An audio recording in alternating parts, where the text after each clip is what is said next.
Sa ngalan ng Ama, ng Anak at ng Espiritu Santo, Amen. sumainyo ang Panginoon. At sumayo rin. Mga kapatid, muli tayong bumabalik sa banal na misa at tayo'y lumalapit sa ating Panginoong Yesukristo para italaga natin ang ating mga puso sa kanyang kabanal-banalang puso. Pinagdarasal natin naway baguhin niya, linisin niya ang ating mga puso sa kasamaan. Dahil kadalasan, ang laman ng ating puso ay inggit at galit. Sa mga pagkakataon na kung saan hindi natin nakita ang pagpapala, ang pagmamahal, ang kabutihan ng Diyos sa atin, gitna ng napakarami nating atraso sa Kanya, gitna ng napakarami nating pagkukulang sa Kanya.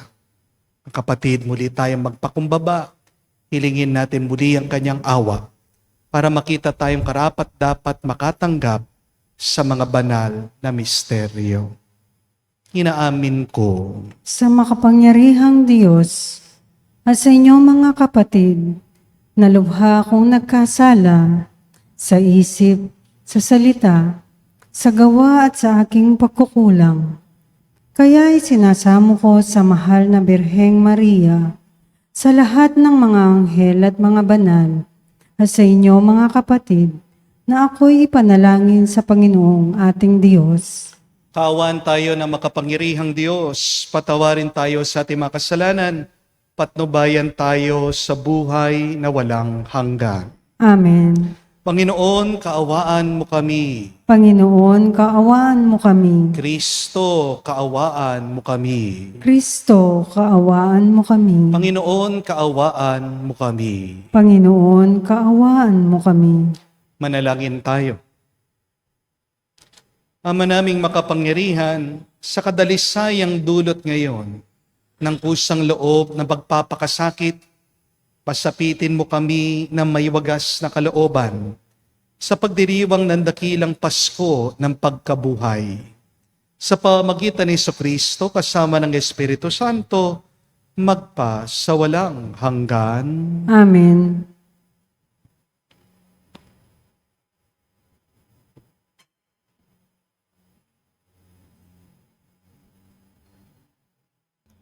Pagbasa mula sa aklat ng Genesis.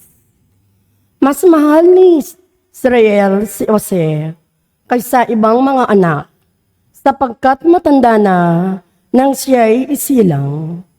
Iginawa siya ng madamit na mahaba at may manggas. Dinamdam ito ng mga kapatid niya. Ayaw nilang pagkisamahan mabuti si Jose. Nasa Siquem ang mga kapatid ni Jose at doon inalagaan ang kawan ng kanilang ama. Sinabi ni Israel, gumayak ka at sumunod sa iyong mga kapatid. Sumunod si Jose at natagpuan ang mga kapatid sa Dotan. Malayo pa siya'y natanaw na ng mga ito. Nagkaisa silang patayin siya. Sinabi nila, ayan na ang mapaginipin. Patayin natin at ihulog sa balon. At sabihin, sinila sila ng mabangis na hayop. Tignan natin kung ano ang mangyayari sa kanyang mga panaginip. Narinig ito ni Ruben at binalak na iligtas si Jose. Sabi niya, huwag natin patayin. Huwag natin siyang pagbuhatan ng kamay. Ihulog na lamang natin siya sa balon. Sinabi niya ito, sapagkat ang balak niya ay iligtas ang kapatid. Paglapit ni Jose, hinubdan nila ito at inihulog sa tuyong balon. Habang sila'y kumakain, may natanaw silang pangkat ng mga Ismaelitang mula sa Galaad. Ang kanilang mga kamelyo at mga yukarga gagawin pabango na dadalhin sa Ehipto. Sinabi ni Uda sa kanyang mga kapatid, wala tayong mapapala kung patayin natin ang ating kapatid. Mabuti pa'y ipagbili na lang naman natin siya sa mga Ismaelita kaysa sasaktan siya. Kapatid din natin siya. Laman ng ating laman at dugo ng ating dugo. At sila'y nagkasundo. Nang malapit ng mga lakal, inihahon nila si Jose at ipinagbili sa halagang 20 priyasong pilak, at si Jose dinala sa mga Israelita sa Ehipto. Ang salita ng Diyos. Salamat sa Diyos. Gunitain ng malugod ang dakilang gawa ng Diyos. Gunitain ng malugod ang dakilang gawa ng Diyos. Ang lupain nila ay mayroong taggutom na ipinarating ng Panginoon. Kung kaysa'y magdahanap sila ng pagkain, subalit ang Diyos, sa hunaan nila'y may sugong lalaki tulad ng alipin. Ibinenta nila ang batang si Jose. Gunitain ng malugod ang dakilang gawa ng Diyos. Ang mga paa nito'y nagdanas ng hirap nang ito'y ipangaw. Pati leeg niya'y pinagpagkwintas ng kolyar na bakal hanggang sa dumating ang isang sandali niya siya'y subukin nitong Panginoon na siyang nangakong siya'y tutubusin. Gunitain ng malugod ang dakilang gawa ng Diyos. Ang kinasangkapan niya'y isang hari. Siyang nagpalaya. Pinalaya siya nitong haring ito na namamahala. Doon sa palasyong tahanan ng hari pinapamahala sa buong lupain, si Jose ginawang katiwala. Gunitain ng malugod ang dakilang gawa ng Diyos.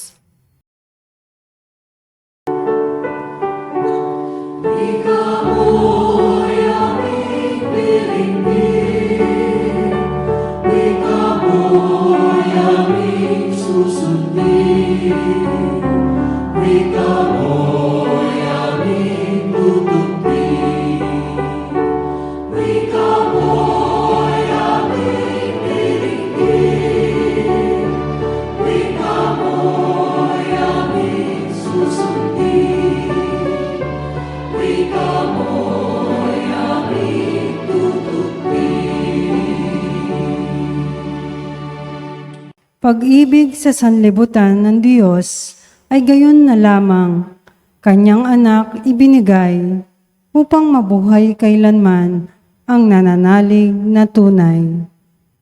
Sumainyo ang Panginoon. At sumayo rin. Ang mabuting balita ng Panginoon ayon kay San Mateo. Papuri sa iyo, Panginoon. Nung panong yon, sinabi ni Jesus sa mga punong saserdote at mga matatanda ng bayan, pakinggan ninyo ang isa pang talimhaga. May isang taong nagtanim ng ubas sa kanyang bukid, at ito'y binakuran niya. Gumawa siya roon ng pisaan ng ubas at nagtayo ng isang mataas na bantayan.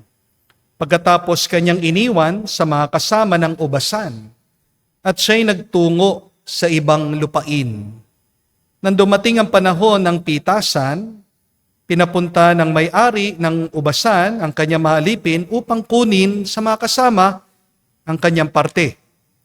Ngunit sinunggaban ng mga kasama ang mga alipin.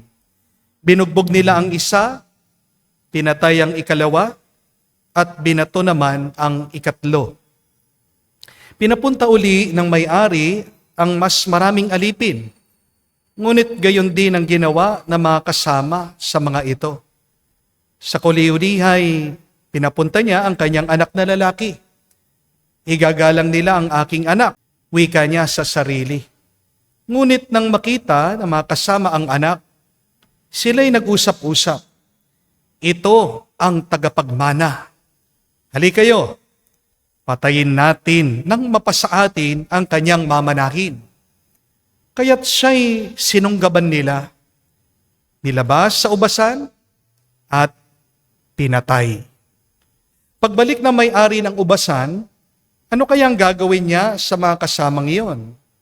Sumagot sila, lilipunin niya ang buhong mga iyon at paalagaan ang ubasan sa ibang kasama na magbibigay sa kanya ng kaparte sa panahon ng pamimitas. Tinanong sila ni Jesus, hindi pa ba ninyo nababasa sa talatang ito sa kasulatan? Ang batong tinakwil ng mga tagapagtayo ng bahay, ang siyang naging batong panulukan. Ginawa ito ng Panginoon at ito'y kahanga-hanga. Kaya nga, sinasabi ko sa inyo, hindi na kayo paghaharian ng Diyos, kundi ang bansang maglilingkod sa Kanya ng tapat. Narinig ng mga punong saserdote at ng mga pariseyo ang mga talimhaga ni Jesus at nauunawaan nilang sila ang pinapatamaan niya. Dadakpin sana nila siya, ngunit natakot sila sa mga tao sapagkat kinikilala ng mga ito na propeta si Jesus. Mga kapatid, ang mabuting balita ng ating Panginoon. Pinupuri ka namin, Panginoong Heso Kristo. Magandang araw po muli sa inyong lahat. Hindi ko po alam kung narinig nyo na yung kasabihan. Ang kakambal ng inggit ay galit. The twin of envy is anger. Narinig nyo na po ba yon? Where there is envy, there is anger. And when there is anger, there is hatred. And where there is hatred, there is violence. Huwag niyo pong kakalimutan yan. Ang kakambal ng inggit ay galit. Ang tanong, bakit ka naiinggit minsan? Bakit ka nagagalit? Naiinggit ka kasi meron sila na wala ka. Amen? Nagagalit ka kasi ang iba pinagpapala habang ikaw hindi pa. Kaya ang ganda po nung kasabihan din ng ibang tao. Kapag inggit, pikit. Ibig po sabihin, para hindi ka mainggit, huwag mong titignan yung nangyayari sa buhay ng ibang tao. Amen? Pero ang hirap po nun Di po ba? Kapag hindi ka tumingin, baka madapa ka. Baka mabangga ka. Baka masaktan ka. Mapipigilan ba talaga natin ang hindi tumingin? Bakit pa tayo binigyan ng dalawang mata ng Panginoon kung ayaw niya tayong tumingin? Para saan pa itong dalawang matang ito kung hindi rin natin gagamitin? Mga kapatid, wala namang problema sa pagtingin. Ang problema ay kung saan ka nakatingin. Amen? Ang problema kasi, bakit tayo naiinggit? Kasi inuuna pa natin tinitignan yung nasa iba kesa sa tinitignan natin, binibigyan ng oras, pinapahalagahan yung pinagkakalob ng Diyos sa atin. Sa bagay, totoo naman po bakit pagdating sa iba, mas maganda yung sa kanila? Halimbawa po, hindi ko alam kung naranasan nyo na yan. Kaya po mga mag-asawa, kapag kumakain po kayo sa restaurant, mag-o-order yung mister nyo. Meron ka din naman sariling order Dalawa yung inyong putahe. Pero napansin nyo, bakit yung in-order nung asawa mo mukhang mas masarap kesa doon sa in-order mo? Di po ba? Kaya aminin nyo po, nauuna pa kayong tumitikim, kumakain ng pagkain ng mister nyo kesa doon sa in-order nyong pagkain. Di po ba? Meron din mga tao, pagka simple-simple ng kanilang damit, pero kapag sinuot nila, parang napaka-porma nila, pagkaganda-ganda nila. Habang ikaw, pagkamahal-mahal na ng iyong damit na binili, pero napapangitan ka pa rin sa iyong sarili. Amen? Aminin niyo po.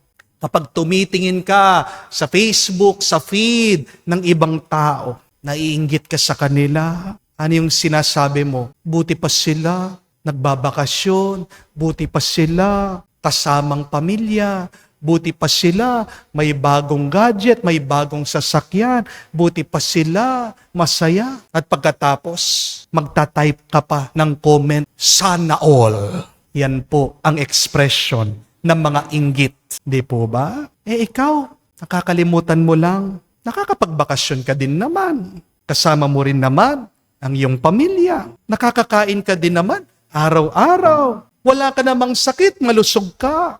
Pero bakit malungkot ka pa rin? Kaya pinapaalala sa atin ng Diyos ngayon, tigilan mo ang pagtingin sa iba. Dahil tayong lahat ay nakakatanggap ng biyaya mula sa Kanya. Ito po ang narinig natin unang-una sa unang pagbasa. Yung mga kapatid ni Jose nainggit sa kanya dahil binigyan daw siya ng isang napakagandang damit ng kanilang ama. Dahil sa inggit nila, tingnan niyo po, nakalimutan nila, kapatid pala nila. Balak nilang patayin ang mismong kapatid nila. Pero bandang huli, hindi po nila tinuloy ang kanilang maitim na balak. Binenta na lang bilang alipin. At ngayon sa talimhaga ng ating Panginoong Jesucristo, the parable of the wicked tenants. Napansin nyo, pinahiram lang yung lupa dito sa mga kasamahan. Pero imbis na sila'y magpasalamat, magtrabaho ng mabuti, anong kanilang naging ugali? Naging napakarahas nila, naging napakabayolente nila. Sinisingil lang sila ng upa, kinukuha lang yung parte ng may-ari. Ayaw nilang magbayad. Ayaw nilang magbigay. Sinaktan pa nila yung mga naniningil sa kanila. At mas malala pa, pinatay pa nila yung mismong anak ng may-ari. Dahil anong balak nila? Para mapasa atin ang lupa niya. Bakit naging napakasama nila? Walang ibang dahilan kung hindi inggit.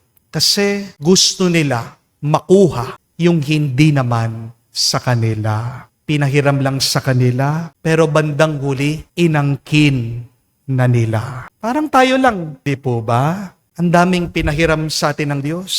Ang mismong buhay natin. Ang buhay mo. Di naman sa'yo yan eh. Pero ngayon, kala mo kung sino ka na. Isa nga, ayaw mong pinapakialaman ka ng ibang tao, kaya lumalayo ka sa Diyos. Kasi ayaw mo na pinakikialaman ka ng Panginoon. Pero anong nangyayari sa atin? Kapag inaangkin natin ang hindi sa atin, hindi tayo namumunga. Wala tayong nagagawang maganda. At hindi tayo nagiging masaya. Amen? Ang tunay na dahilan, bakit galit ka minsan? Kasi hindi ka nakakagawa ng mabuti. Ang tunay na dahilan, bakit po galit yung mga kasamahan dito sa lupain ng ubasan, ay dahil wala silang maipakitang bunga, wala silang maibigay na ani. Ang pagkawala ng bunga, yan ang pinagmumulan ng galit at ng inggit. Dahil wala kang magandang naipapakita, tumitingin ka sa iba at gusto mong makuha yung pinagpaguran nila. Amen? Maganda pong suriin sa ating buhay ito. Baka ikaw ay wala ding bunga, kaya ikaw ay naiinggit at nagagalit. Kasi kung meron naman mabuting nangyayari sa iyong buhay, hindi mo naman kailangan ikumpara yung sarili sa ibang tao. Di po ba? Kaya ang ganda po nung aking nabasa minsan, nakasabihan. It says that whenever you see that the pasture on the other side is greener, what should you do? You should take care more of the side of your pasture. O nga naman po, no? Imbis na bantayan mo yung hardin ng ibang tao, bakit hindi mo muna umpisahan? Alagaan mo ang sariling hardin mo. Wala pong gumagandang hardin na aksidente lang. Kapag nakakakita po kayo ng isang magandang garden, maayos na bahay, malinis sa sasakyan, anong ibig sabihin? May nag-aalaga dyan ng mabuti. Amen? Kahit na mainggit ka sa ibang tao, kapatid, hindi niyan mapapaganda at gagawing mas mabunga ang iyong buhay. The most useless thing that you can do in your life is to be envious of others. Envy will never improve your life. Envy will never give you good fruits in your life. Envy will never make your life more beautiful. But be warned, envy will make you ugly. Amen? Envy will make you bitter. And envy will make you miserable. Kaya pansinin niyo po, yung mga inggit, kadalasan ang papangit. Amen? Pero kung gusto mong gumanda ang iyong buhay, Imbis na mainggit ka, imbis na magalit ka, gawin mo itong 3 gamot ng inggit at galit. Ano po? Unang-una, palagi kang magpasalamat. Always be grateful. Kapag marunong kang magpasalamat, kapatid, kahit nakakaunti ang biyaya, nagiging sapat na yan para sa'yo. Amen? Remember this. When you are grateful, fear disappears and abundance appears. Marami kang makikitang biyaya kapag marunong kang magpasalamat sa Diyos. Amen? Araw-araw po, umpisahan nyo ang inyong araw sa pasasalamat kung gusto nyong maging magaan at maging mas pinagpala ang buhay nyo. Amen? Pangalawa po, kilalanin mo ang sarili mong biyaya. Recognize your own blessing. Kapatid, may kanya-kanya tayong timeline. May kanya-kanya tayong grasya at biyaya sa buhay. Oo, maaaring wala ka pa ngayon sa kung ano yung meron ng ibang tao, pero baka nakalimutan mo, meron ka pa ring tinatanggap araw-araw sa Diyos. Kapag sinabi mong wala na, anong ibig sabihin? Dapat patay ka na. Di po ba? Walang tao ang walang biyaya. Amen? Lahat tayo ay binibigyan ng grasya ng Diyos. Dahil tayong lahat ay mahal ng Diyos kahit na makasalanan tayo. Di ba? Yun lang ang laking bagay na dahil ang singil ng kasalanan ay kamatayan. The wages of sin is death. And yet, look, you're still alive. Amen? Palagi mong tingnan ang mga biyaya na pinagkakalob ng Diyos sa iyo, mawawala ang inggit at galit mo. Pangatlo po, at kahuli-hulihan, umasa ka palagi. Hope for the best, always. Wala kang panahon para mainggit at magalit. Kung palagi kang naghihintay at nakatingin sa pangako ng Diyos. Ang taong umaasa ay masaya. Ang taong umaasa, masaya din. Kapag ang ibang tao ay pinagpapala ng Diyos. Di po ba? Dahil ang taong may pag-asa, ano ang panalangin niya? Kapag nakakakita siya ng ibang tao na binibless ni Lord, sinasabi niya, salamat po Lord, binigyan niyo sila ng biyaya. Pero ako naniniwala ako na darating din yung para sa akin sa tamang panahon. Mas mabuti, mas maganda, mas marami pa ang ipagkakaloob mo sa akin. Yan ang linya ng mga taong may pag-asa sa kanilang puso. Amen? Kaya kapag naiinggit ka, umpisan mong magtiwala muli sa Diyos. Dahil meron siyang hinahanda na grasya na para lang sa iyo. Mga kapatid, tandaan niyo po ito. Kung ang kakambal ng inggit ay galit, ang kakambal naman ng pasasalamat ay kapayapaan.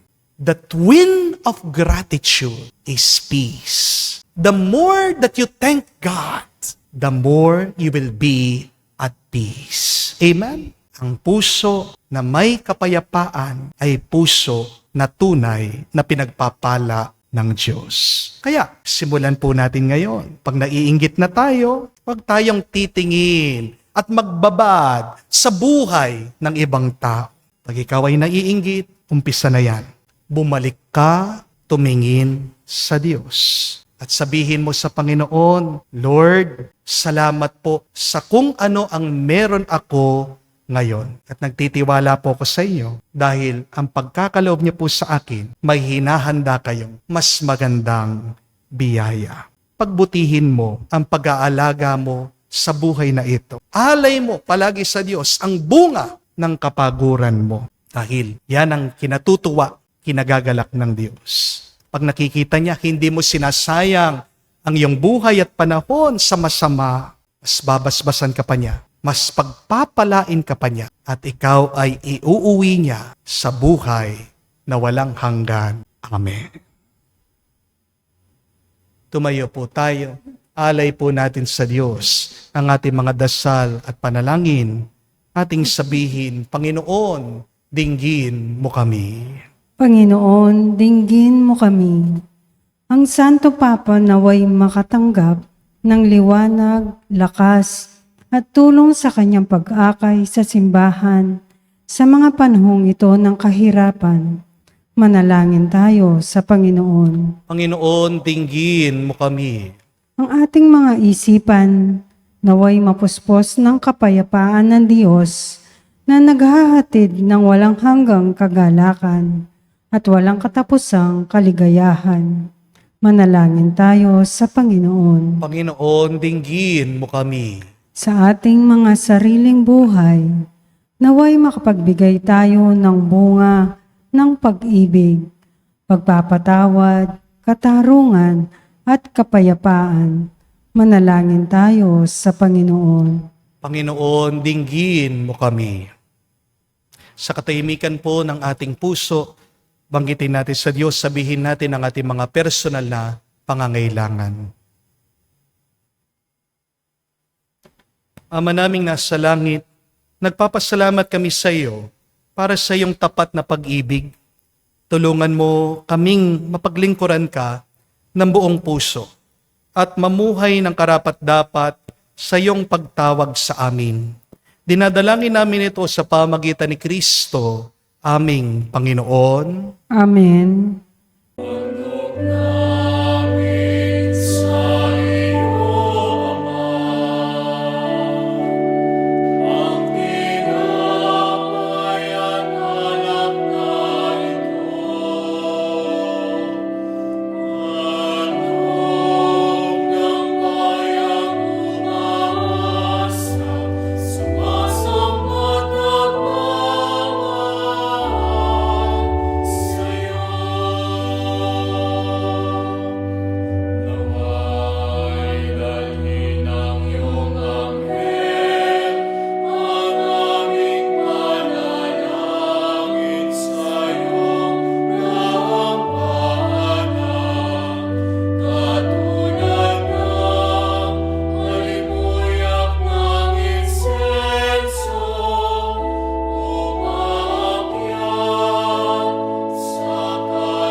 Manalangin kayo ngayon mga kapatid para ng ating mga paghahain ay kalugdan ng Diyos, amang makapangyarihan. Tanggapin nawa ng Panginoon itong paghahain sa iyong mga kamay, sa kapurihan niya at karangalan sa ating kapakinabangan at sa buong sambayanan niyang banal. Ama naming lumikha, pangunahan nawa kami ng iyong kagandahang loob sa aming paghahain bilang iyong mga lingkod, upang sa matapat na pamumuhay kami maitaguyod sa pamagitan ni Jesucristo kasama ng Espiritu Santo, magpa sa walang hanggan. Amen. Sumainyo ang Panginoon. At sumayo rin. Itaas sa Diyos sa inyong mga puso at diwa. itinaas na namin sa Panginoon. Pasalamatan natin ang Panginoong ating Diyos. Marapat na siya ay pasalamatan. Ama naming makapangyarihan, tunay nga marapat ang aming pasalamatan. Sa pamagitan ni Jesucristo na aming Panginoon, minarapat mo ang pagtitiis para sa paghihirap ay maging tagapagpahiwatig ng pasasalamat na aming inihahain ngayon sa iyong hapag. Ang iyong anak ay uliran tagapagbigay ng pagsasaluhan ng mga nagugutom at mga nauuhaw. Sa pagsunod namin sa gili mong anak, ang pagkamawain mo ay aming ginaganap upang ang pag-iimbot ay mapawing lahat sa aming pag-uugali at gawaing binabalak. Kaya kaisa na mga anghel nagsisiawit ng papuri sa iyo nang walang humpay sa kalangitan. Kami nagbubunyi sa iyong kadakilaan.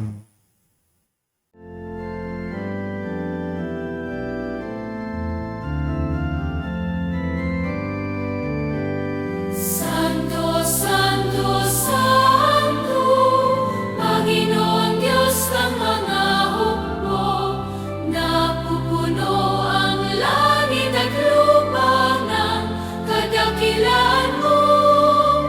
Hosana, Hosana, sa kaitaasan, pinagpalang na paririto sa ngalan ng Panginoon. Hosana, Hosana, sa kaitaasan. Hosana, Hosana, sa kaitaasan.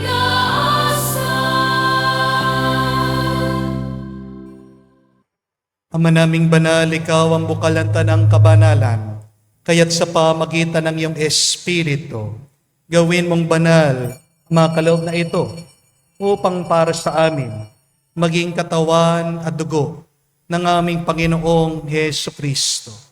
Bago niya pinagtiis ang kusang loob na maging handog, hinawakan niya ang tinapay, pinasalamatan kanya, pinaghati-hati niya iyon, inabot sa kanya malagad at sinabi, "Tanggapin ninyong lahat ito at kanin.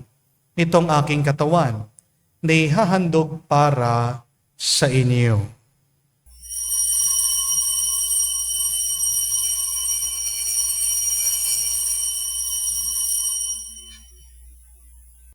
Gayon din naman na matapos ang hapunan, hinawakan niyang kalis. Muli kanyang pinasalamatan. Nabot niya ang kalis sa kanya malagad at sinabi, "Tanggapin ninyong lahat ito at inumin. Ito ang kalis ng aking dugo, ng bago at walang hanggang tipan. Ang aking dugo na ibubuhos para sa inyo at para sa lahat. Sa pagpapatawad ng mga kasalanan, gawin ninyo ito sa pag-alaala sa akin."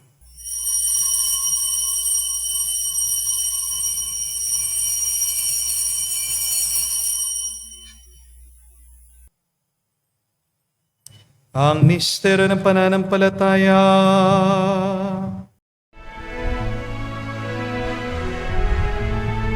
Sa krus mo at pagkabuhay, kami natubos mong tunay.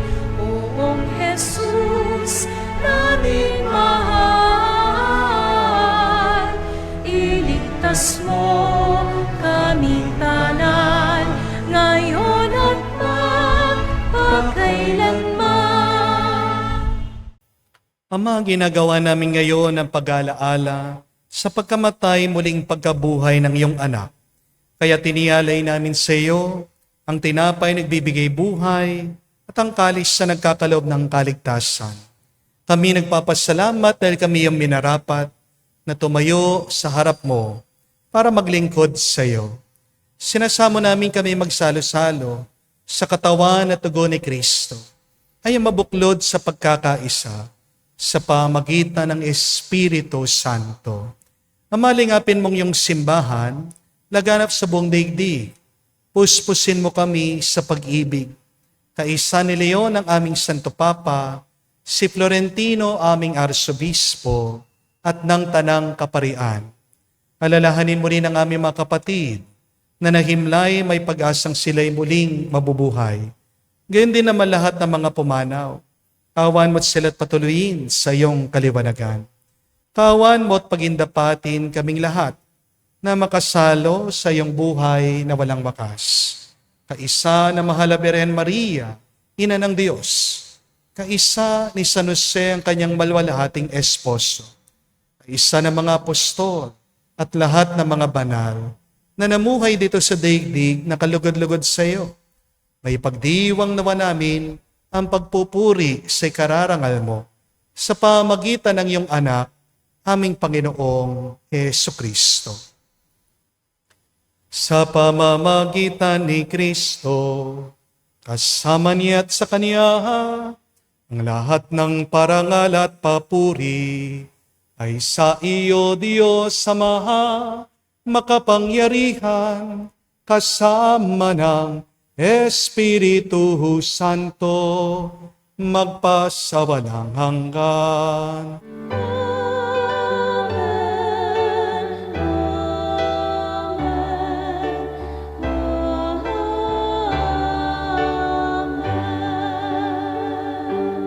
Sa nakagaling na utos at turo ni Jesus sa Panginoon natin at Diyos, ipahayag natin ang lakas, loob.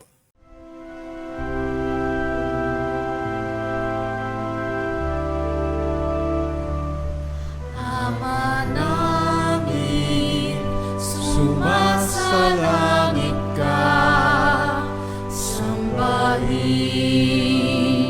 ang ngalan mo, mapasa amin ang kaharian mo, sundin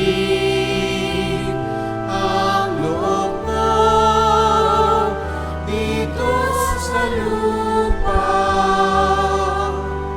para nang sa langit. Bigyan mo kami ngayon ng aming kakanin sa araw-araw.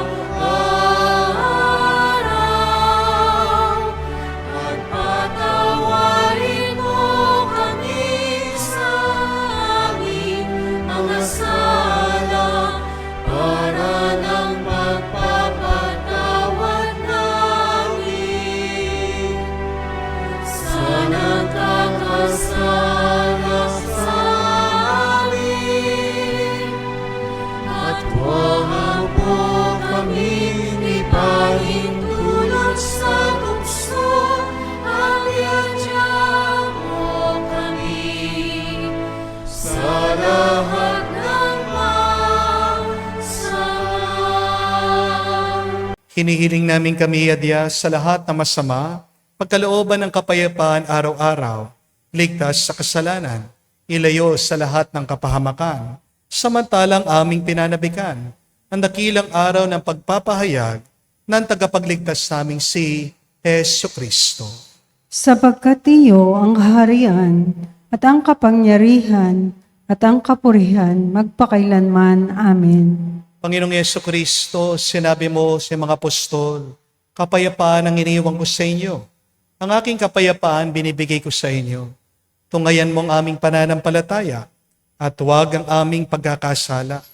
Pagkalooban mo kami ng kapayapaan at pagkakaisa ayon sa iyong kalooban, kasama ng Espiritu Santo, magpa sa walang hanggan. Amen. Kapayapaan ng Panginoon ay laging sumainyo. At sumayo rin. Magbigayan po tayo ng kapayapaan sa bawat isa. Piso niyo po, kapayapaan po sa inyong lahat.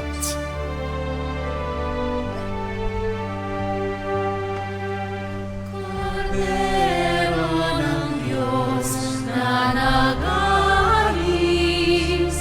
ng mga kasalanan ng sanlibutan, maawa ka sa amin, maawa ka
Mga kapatid, naririto ang ating Panginoong Jesucristo, ang Kordero ng Diyos.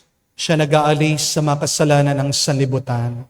Mapalad tayong lumalapit sa piging ng Kordero.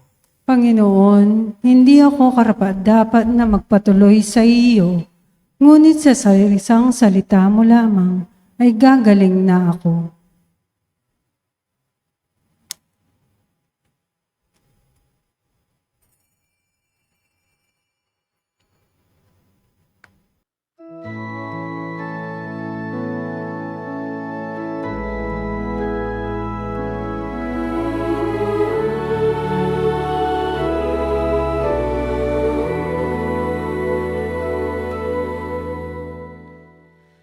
Ikaw ang lagi kong kausap. Ikaw ang laging tinatawag. Gabay ka ng bawat pangarap. Lakas ng bawat pagsisikap. Ikaw ang tunay na kaibigan. Ginto ang puso't kalooban. Ngunit hindi lahat ay may alam na Kristo ang iyong pangalan. Kristo, Kristo, bakit minsan ka lang nakikilala? Kapag nakadama ng dusa pangamba, tinatawagan kang sana'y maawa na. Kristo, Kristo, kulang pa ba ang pag-ibig na tulad mo? Bakit ba ang mundo ngayon'y gulong-gulo? Anong dapat gawin? Kami tulungan mo, Kristo.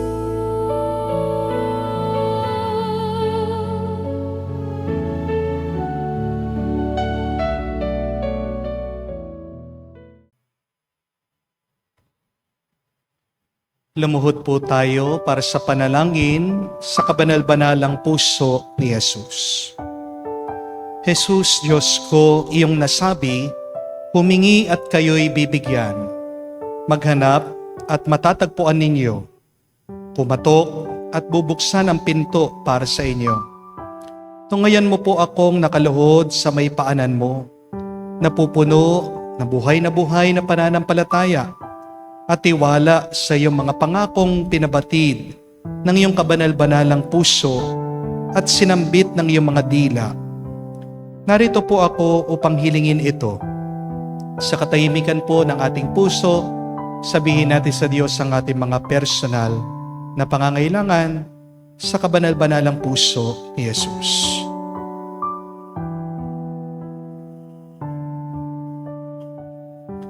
Kanino pa po ako tutungo kung hindi sa iyo na ang puso ay pinagmumulan ng lahat ng grasya at kabutihan?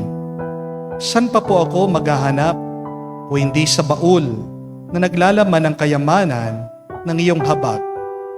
San pa po ako kakatok o hindi sa pinto kung saan binibigay ng Diyos ang sarili niya sa amin at kung saan kami makakapunta sa Diyos?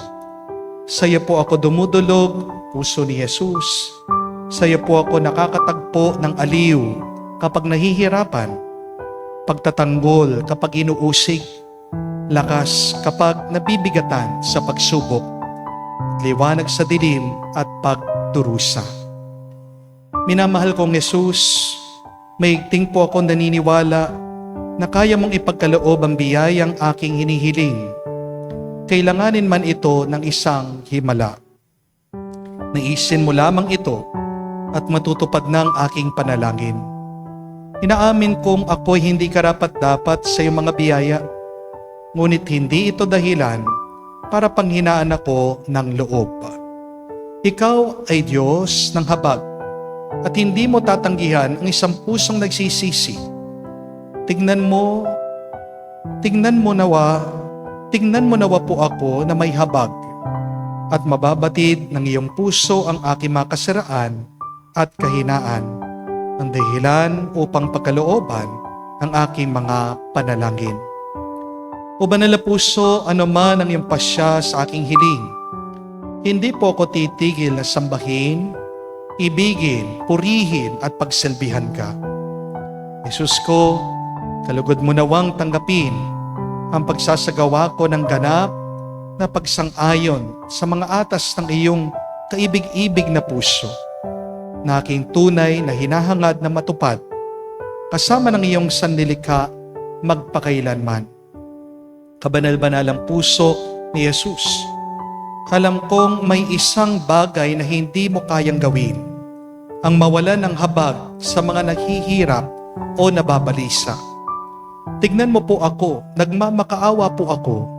Minamahal kong Jesus, pagkaloob mo ang grasyang aking inihiling sa iyo sa pamamagitan ng kalinisan-isang puso ng iyong madalamhating ina. Pinagkatiwala mo ako sa kanya bilang kanyang anak at ang kanyang mga panalangin ay makapangyarihan sa iyo. Amen. Kabanal-banalang puso ni Jesus, Kaawaan mo kami. kalinisan-isang puso ni Maria, Ipanalangin mo kami. tumayo po tayo. Manalangin tayo. Ama naming mapagmahal, pagkatanggap namin sa banal na pakikinabang, marapatin mong tahakin namin at sapitin ang kaligtasang iyong binigay sa amin.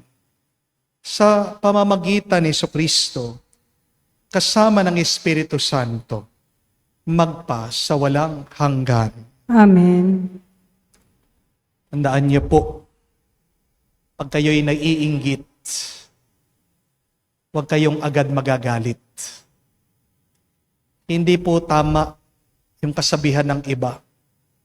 Kapag inggit, pikit. Delikado yan. Subukan mong maglakad na nakapikit. Madadapa ka. Masasaktan ka. Maaksidente ka. Anong magandang gawin kapag ikaw ay inggit? Pasalamat. Dahil kapag ikaw ay nagpapasalamat, yung kakaunti nagiging sapat. Pangalawa, tignan mo, kilalanin mo ang mga pagpapala ng Diyos sa buhay mo. Walang taong hindi pinagpapala ng Diyos. All of us are blessed by God despite of our weaknesses, despite of our sins. Recognize your own blessings. At pangatlo, kailangan pagtuunan mo ng pansin ang iyong buhay. Improve yourself. Focus first on your own life. Kapag binibigyan mo ng pansin o pag-aalaga ang iyong buhay, wala kang panahon para tingnan mo ang buhay o na nangyayari sa buhay ng ibang tao. So, if you see that the pasture on the other side is greener, then take care more your own side of the pasture.